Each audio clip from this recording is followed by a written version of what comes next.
And I think it was remarkable because most of them had in fact bought first-class tickets.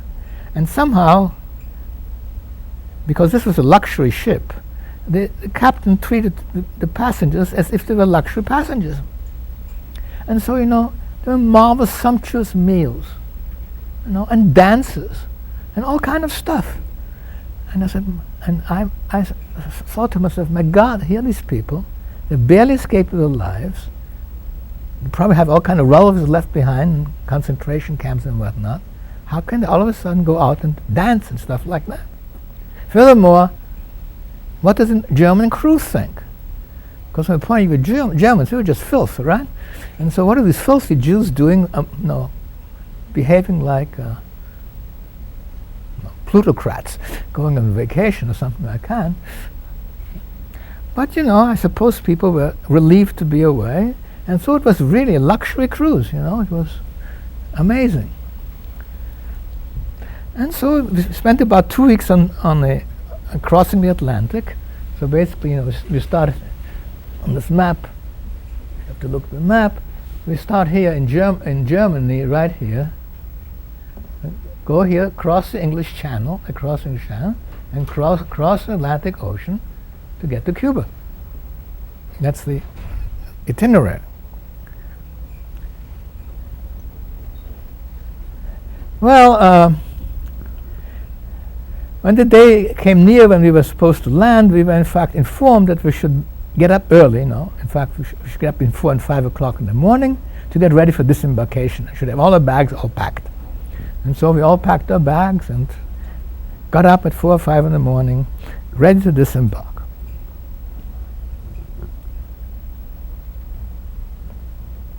Well, but nothing happened.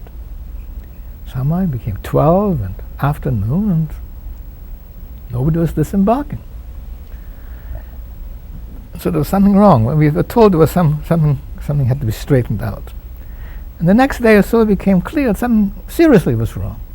Somehow the Cuban government did not acknowledge the legitimacy of the entrance permits which we and others had purchased. And therefore didn't want to let us in. So here was a ship standing just outside the harbor in Havana with 900 refugees in it, and all kind of negotiations were going on. I mean, there was a Jewish agency in New York was involved in the negotiations, with the Cuban government and whatnot, about what should happen to these refugees. After all, they had in good faith bought these entry permits, but the Cuban government said no, they're not valid. Well, so at that point the mood in the ship started getting rather bad. Some people got very desperate. There was one person who slit his wrists and jumped into the water, and things of that kind. And in the meantime, there were little boats coming from Havana near the boat to kind of wave up to friends, I told you there was a friend of mine who had gone to Cuba about 2 months earlier, and he came in a little boat, and I could wave to him. He waved up to me, okay. But of course, we couldn't get out. We could not get off. And so the ship stayed there for about a week while negotiations were going on. But no, the ship couldn't stay there forever. And so basically, I was told that the ship had to lift anchor and depart. Well, at first the ship tried to essentially stay close to Cuba and close to the United States. There was rumors going on, well, maybe some other country in the neighborhood might let us in. Maybe the United States would let us in, okay, after all. And the ship was going, in fact, passing close to the Florida border shore. We could see the lights in Miami. But of course, the United States would not let us in. Nobody would let us in. And so it became clear if nobody would let us in, but the only choice left was for the ship to go back to Germany, which in fact it proceeded to do. Now I assure you the mood in the ship was completely different from the mood going to Cuba. So basically now the great food had disappeared, the mood in the ship was extremely somber, people were very depressed, some people tried to commit suicide, stuff like that, because basically, well, the ship was going east and going back to Germany. And not only this, I was thinking, and I'm sure other people are thinking, suppose you go back to Germany, what's left there? Well, you've abandoned your apartment. You have nothing left there. There's no place to go back to, right? Even if so what's going to happen to you? Well, quite obviously, the only thing that would happen to you is they might throw you in a concentration camp because there was nowhere else to go. So the mood of the ship was extremely desperate, and so the ship continued on its eastward voyage. And then, just about the last moment, about 2 days before it was due to arrive in Germany, there arrived a telegram saying that as a result of various negotiations, 4 countries in Europe had agreed to divide the refugees among themselves. That's because of tremendous relief. It said that we would not have to go back to Germany. We would somehow get divided among 4 countries. And the 4 countries which had so agreed to do that were, there were England, which is somewhere up there, Netherlands, Holland if you want, Belgium, and France.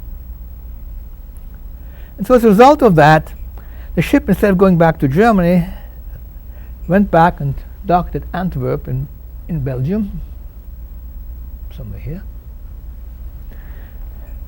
And then people came aboard and somehow started dividing the refugees up so that somehow to decide who would go where. As far as I know, this was largely a random process. And so as a result of this random process, it was decided that we, which I mean my mother, sister, and myself, were going to go to France. Well, and so as a result of this, the people were let off. We were going to France, so the German line, the shipping line, provided a freighter to essentially take these refugees from Belgium to France. It was a freighter, and so they had kind of double-decker bunks we could sleep in for a day or 2. And after that, the ship left, and with about 250 or so odd people to go to France, and arrived in Boulogne, northern part of France. So this is basically the end of the major voyage.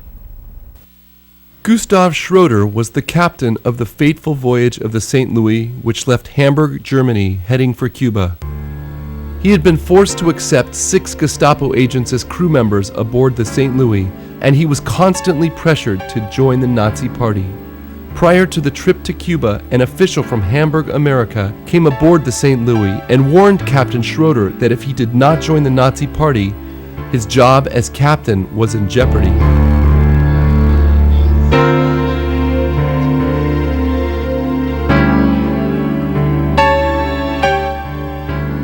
Captain Schroeder ordered the man off his ship.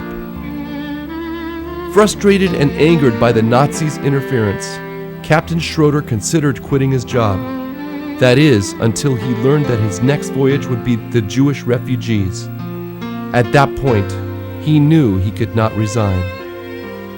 He gathered his crew together and, contrary to the Nazi ideology, told them, "You will all never forget for a moment that these passengers are to be treated no differently from any others we have carried." Captain Schroeder's attempt at making the Jews feel welcome upon the St. Louis was constantly being sabotaged. On the first night of the voyage, the after-dinner movie was supposed to be a romantic story. Second-class steward Otto Scheindick switched the movie. The Jewish refugees were appalled when Adolf Hitler appeared on the screen shouting anti-Jewish sentiments, and was followed by a narrator stating that the day of reckoning for the Jews was at hand. For the most part, Captain Schroeder was successful in making the voyage to Cuba pleasant. Grateful to be leaving Nazi oppression behind them and anxious to arrive in safe harbor, the passengers spent the journey to Cuba enjoying good food, dancing, and swimming in the ship's pool. On May 23rd, Captain Schroeder received a cable stating that because of new Cuban Law 937, the majority of passengers may not be given permission to disembark. The captain informed several of the refugees and suggested they form a committee of passengers. Dr. Max Weiss asked what the captain would do if upon reaching Havana they could not disembark. The captain answered saying, "I give you my word that I will do everything possible to avoid going back to Germany. I am only too well aware of what they would do to you." On June 1st, 1939, Captain Schroeder was told that the St. Louis must leave Cuban waters. Furthermore, he was told that the Cuban Navy would force the ship to leave if it did not on its own accord. On June 6th, the St. Louis turned and headed towards Germany. Captain Schroeder knew that if the refugees arrived in Germany, they would most likely be sent to concentration camps. If no other solution could be found, he planned to crash the ship near the English coast, thus forcing the British authorities to take action. During the Holocaust, many people found they had a choice to make. Would they be a perpetrator, a bystander, or a rescuer? Captain Schroeder was a rare individual, a man willing to go against popular opinion, risking his job to do what he knew in his heart was right. At one time or another, we all find ourselves in a position where we too have a choice to make. There may be a time when you will witness anti-Semitism, bullying, racism, or a friend who has been drinking alcohol and is about to drive. The example set by Captain Gustav Schroeder teaches us to be more thoughtful when we have to make major decisions. When Fred arrived in France in June 1939, he was slightly more than 12 years old. An uneasy peace prevailed in Europe. However, in September 1939, Hitler invaded Poland, thus precipitating the beginning of World War II. For almost a year, the Western Front remained quiet, but in May 1940, Hitler invaded Belgium, Holland, and France. After only 6 weeks, in June 1939, all these countries were defeated and the fighting ended. Here Fred tells about his life in France, how he was overrun by the German armies, and how he managed once again to escape from the Nazi clutches. So here we were all now in Boulogne, not knowing any French language, and here we were awaiting our fate. Now, there was one interesting provision, incidentally, in this agreement to divide the refugees among the countries. Namely, the agreement was that the refugees could not work, were not allowed to work. And the reason was that, remember, these were depression times and unemployment was severe in most countries, and they didn't want other people to take work away from their own citizens. So that meant that we had to rely on the charity of Jewish organizations in New York and now to support us. And they, in fact, decided what should be done with these refugees. So in the case of those of us who had gone to France, they decided they were going to divide up these refugees into very small groups and scatter them all over the country.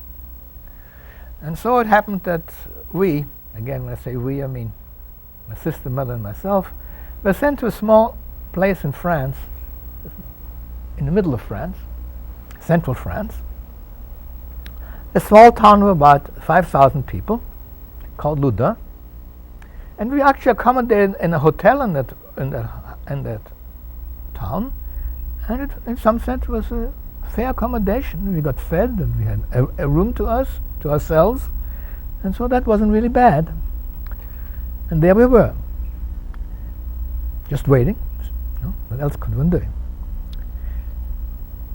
Now, a couple months later, this was in May, in September, war broke out.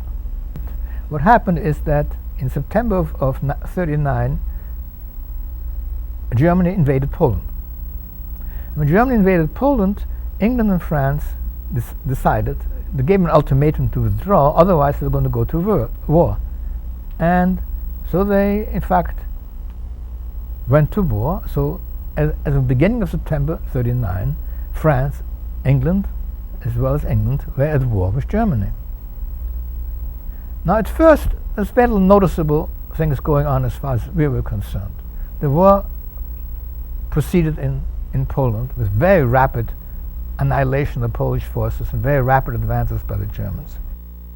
But as far as the Western Front was concerned, in terms of France and England, things were quiet.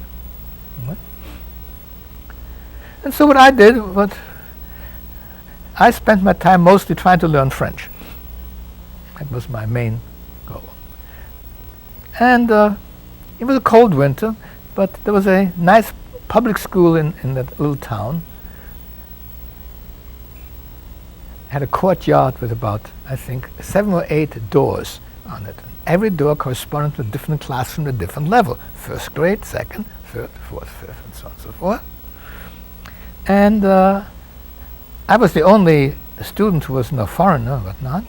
And the director of the school, who taught the highest grade, took me under his wing and put me in his highest class, and was very kind to me. And so while other students were trying to study and do various things, and he kept them busy, he would sit with me in the back of the room quite often, trying to teach me French, individual lessons.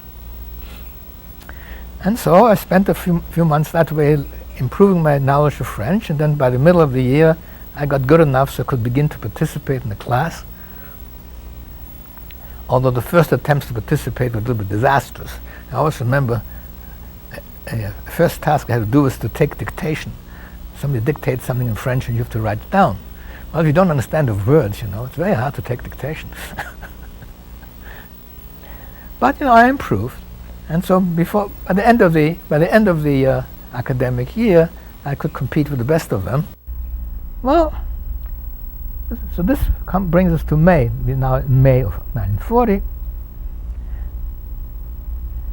When we, lo and behold, received a notice from the American consulate in Paris that our quota number for visa to the United States was about to come up, and that we should come to Paris, to essentially the consulate, so one could discuss the situation, and they might be able to issue us a visa. And so off we traveled to Paris to go to the consulate. Well, it was strange because the very first night we were there were air raid alarms. And the next few days were nothing but air raid alarms. We were rushing to air raid shelters and whatnot. We didn't know what was going on. It turned out later that precisely the time where we had gone to Paris, the Germans had decided to invade Belgium and Holland. And as they were doing that, they were sending some planes over Paris just to have some fun. So that's the reason for the air raid alarms, okay? Well, we went to the American consulate, and they said, yes, your number is coming up. So, in fact, by next month, we should be able to give you some visas. So come back next month, and we'll give you the visas. Well, next month never arrived, because by next month, France had fallen into German hands. Anyhow, we did go back to our little town.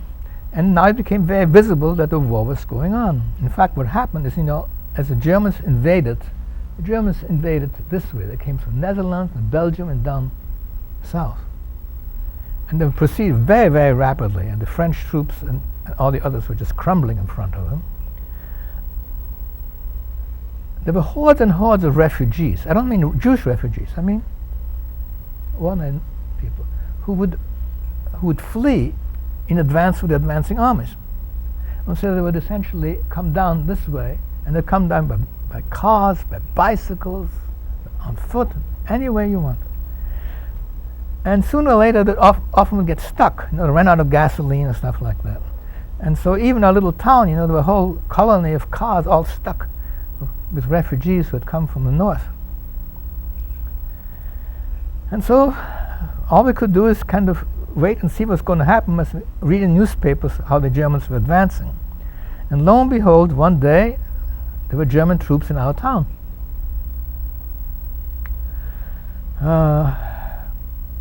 So we had been overrun also by the German army. We were staying in this hotel, and quite a few German officers were also staying in the hotel. Sometimes we eat at adjacent tables.